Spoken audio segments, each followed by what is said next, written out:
fosse contratada em Jacareí. Então vinham os técnicos, mas boa parte do pessoal eram treinados aqui em Jacareí.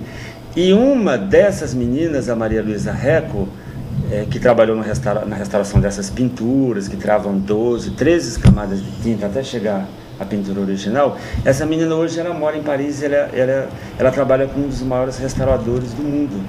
Eu não lembro o nome dele, eu sei que ele é um grande especialista em restauração de arte egípcia.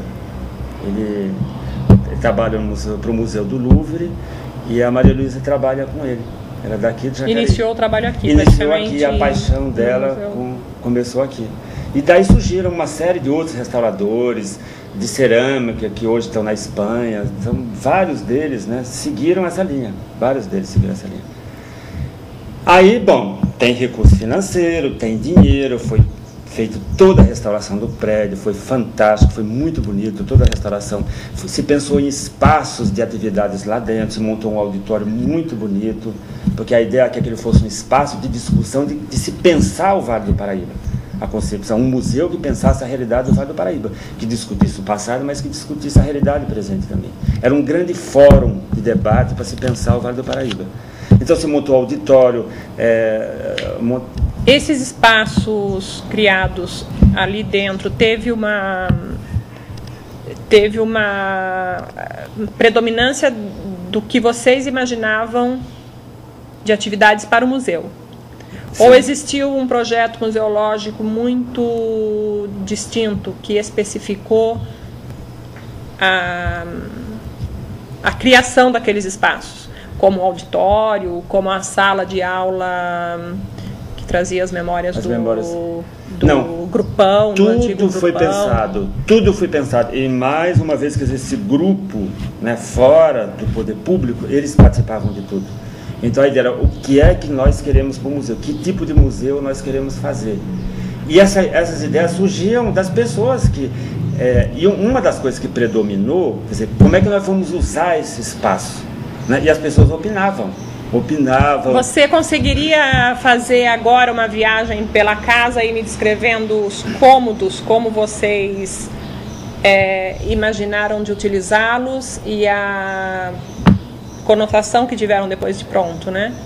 A primeira sala, começando ali do lado direito, onde foi feita a sala das memórias. Bom, a primeira preocupação que a gente tinha era, na entrada da casa, era que ele respeitasse toda aquela suntuosidade da casa, que a arquitetura falasse por si só, que a gente não queria muita interferência, poluição visual, né? O que a gente discutiu com a empresa de restauração é que no processo de restauração se deixasse marcas de outras épocas.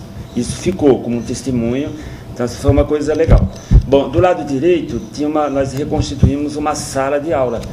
E esse foi um dos pontos, talvez, mais fortes do projeto do museu. Porque o prédio, o Solar Gomes Leitão, ele funcionou como escola, né? Escola pública durante muito tempo. Acho que desde o começo do século XX, ele funcionou como escola. Então, a referência que a cidade tem do prédio não era a referência neoclássica, para ser uma visão mais dos intelectuais, dos arquitetos, né? Então, para a cidade, aquilo é uma memória afetiva, né? É ali que eu estudei, ali que eu comecei a minha história de vida. E a gente ouvia muito isso, né? As pessoas dizendo, mas eu lembro disso, eu lembro daquilo. Aí o que a gente percebeu numa das reuniões, com várias pessoas, a gente falou, bom, o que a gente vai colocar nessa sala, o que a gente está pensando? Até que uma das pessoas disse, o que nós vamos colocar? É só a gente ouvir o que as pessoas estão dizendo para a gente. Quando as pessoas chegam aqui, o que elas falam?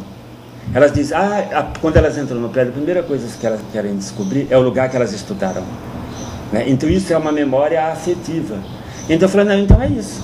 Então, quer dizer, as próprias pessoas que frequentavam a casa já deram uma pista para a gente.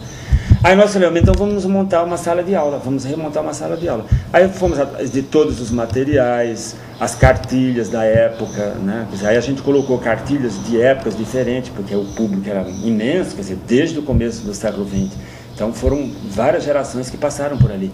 Então a gente reconstituiu uma sala de aula com livros de épocas diferentes, porque em algum momento você ia se identificar com carteiras, inclusive, né? As carteiras.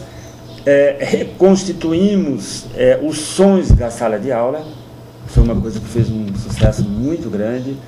né? O som de crianças subindo a escada, que eles se referiam muito.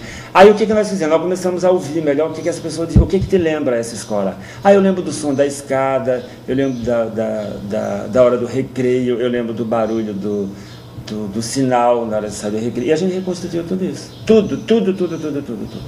Então as pessoas sentavam, tinha uma iluminação muito interessante, bem adequada, tinha um sistema de som todo muito bem projetado, então as pessoas sentavam na carteira e ficavam ouvindo esse som. Então aquilo causava uma verdadeira comoção, as pessoas sentavam ali, né? Então você veja um projeto de extrema simplicidade, mas que a ideia era preservar a memória afetiva das pessoas, a história de cada um. Então essa é a primeira coisa. Criando um elo de ligação. Com aquele prédio. Exatamente. Que inicialmente era do Coronel João da Costa Gomes Leitão. Exatamente, quer dizer, não era reconstituir a casa do coronel, mas era a casa de um pouco da história dos comuns, né, de todo mundo que passou por ali. Então foi reconstituída essa sala de aula. Isso mereceu muita matéria em jornais como o Estado de São Paulo, a Folha de São Paulo. Isso circulou muito no Brasil inteiro e isso foi um projeto muito copiado também, né? As pessoas reconstruíram isso em vários lugares do Brasil. Muita gente procurou a gente para saber como é que a gente tinha pensado aquilo lá. E é um projeto de extrema simplicidade, né? Bom, ele surge em Jacareí como uma inovação, né? Exatamente. E ele se expande. A ideia desse museu, ela se expande. Ela não fica em torno nem desse grupo de pessoas que pensavam o museu, nem em torno do próprio prédio. Exatamente. Né? E nem em torno de uma administração que não sabia bem o que fazer com esse patrimônio. Não sabia, né? E essa ideia, ela teve autonomia, ela cresceu. De repente as pessoas...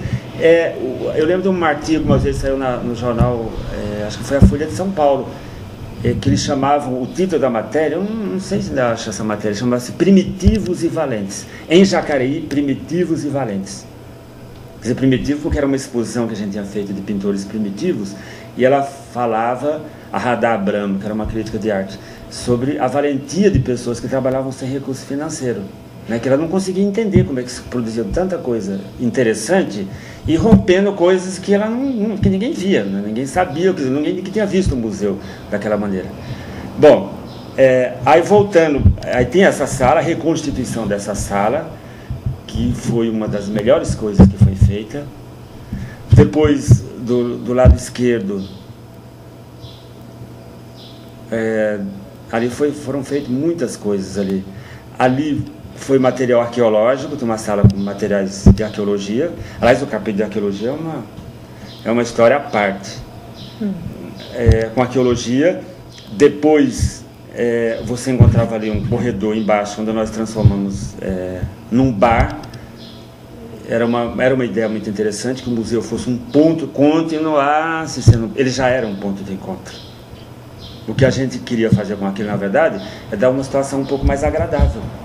Um café, ou fazer um bar, que aquilo virasse um ponto de encontro, que circulasse ideias, né, ali. E foi uma coisa muito interessante também. Foi uma coisa muito legal, deu um resultado extraordinário. Então, tinha espetáculos de jazz, de bossa nova, de